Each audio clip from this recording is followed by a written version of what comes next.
These aren't the only universities and institutes that have done testing, but the testing has been limited. It needs more money to continue, and there has been complaining about lack of funding for this very important work.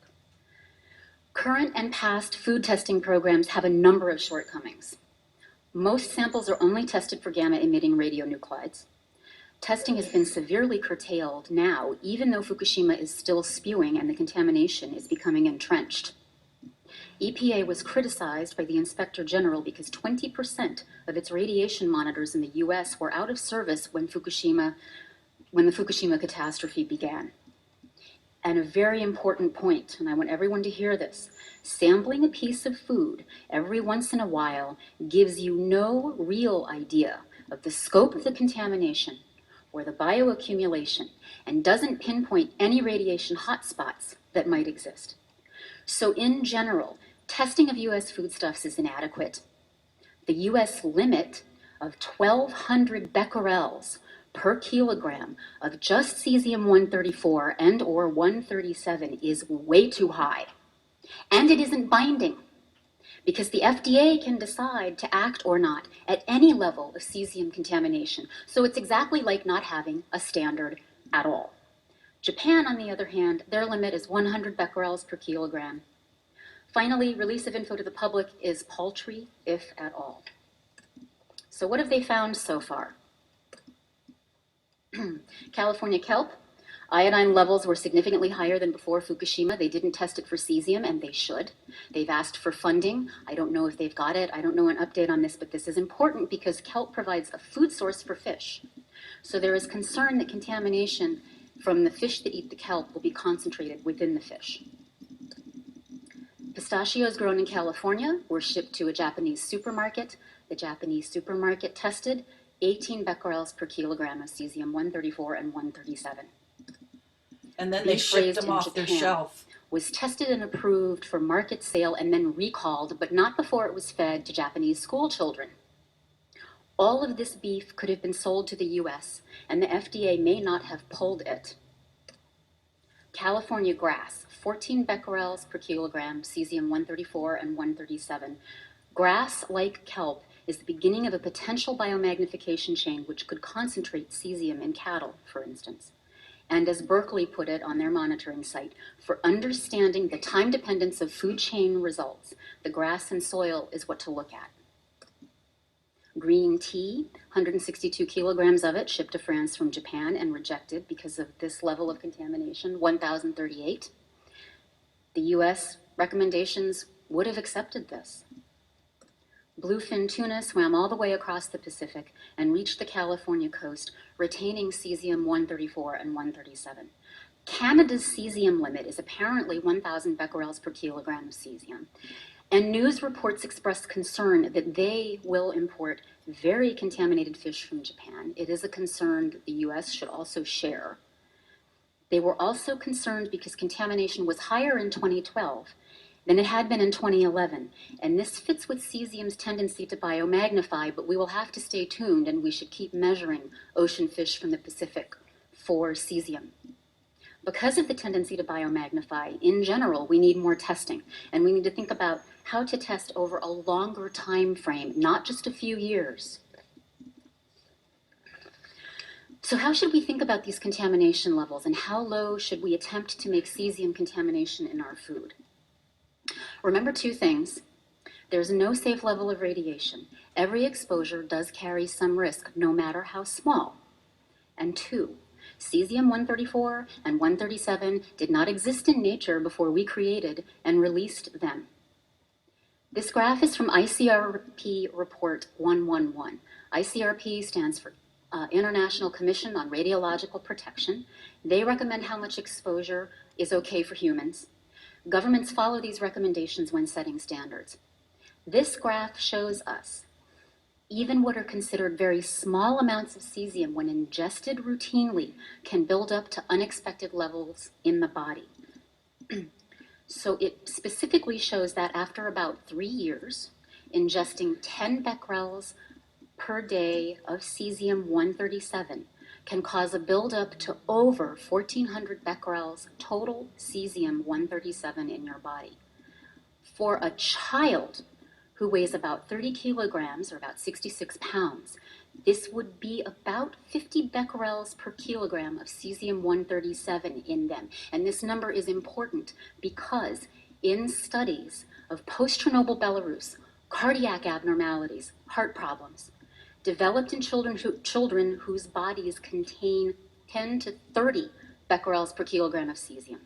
Irreversible myocardiopathologies develop at 50 becquerels per kilogram. Additional pathologies at these low levels can include hormone imbalances, angina, diabetes, and hypertension, which, by the way, are all sort of aging diseases as well.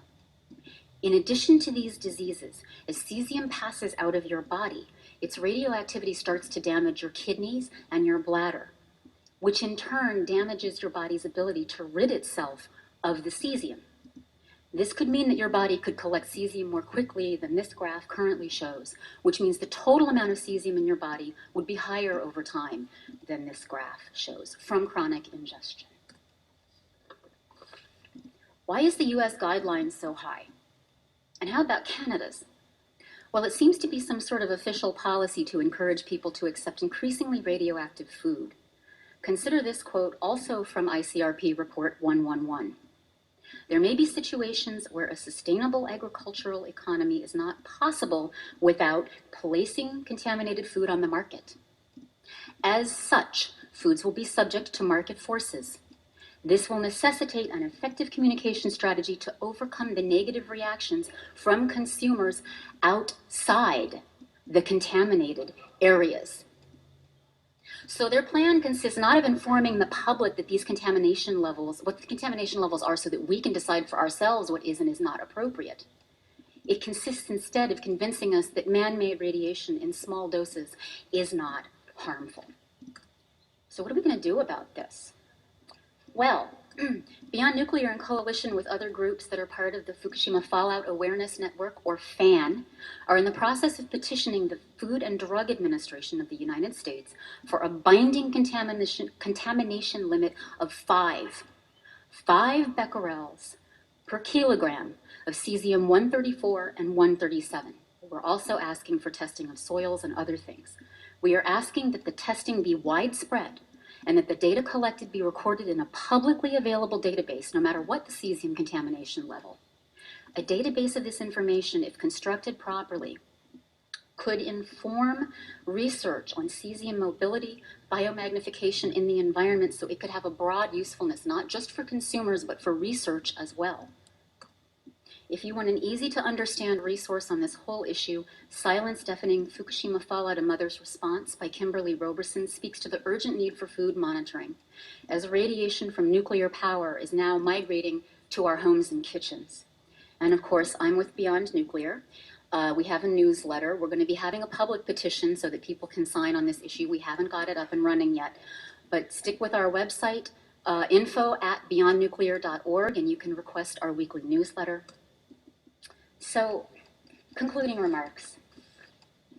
When I first started to collect information that would help me recommend a level for cesium contamination in food, and 5 becquerels per kilogram was being bandied about, I wondered if this limit and the testing most of our food supply was somehow unreasonable. Through my research, I concluded no, for several reasons. Cesium concentrates or biomagnifies in the environment through natural processes, so diluting it won't save us, ultimately. We have to track it and its movements. Historic and continuing cesium releases ensure that generations of humans have now been exposed to it. To what end? What is the damage that has already been done that we may not be able to see? And I'm thinking of multi-generational damage here. Belarus studies show damage at very low levels in children, and ICRP admits that even small amounts of cesium can bioaccumulate in our bodies to this level.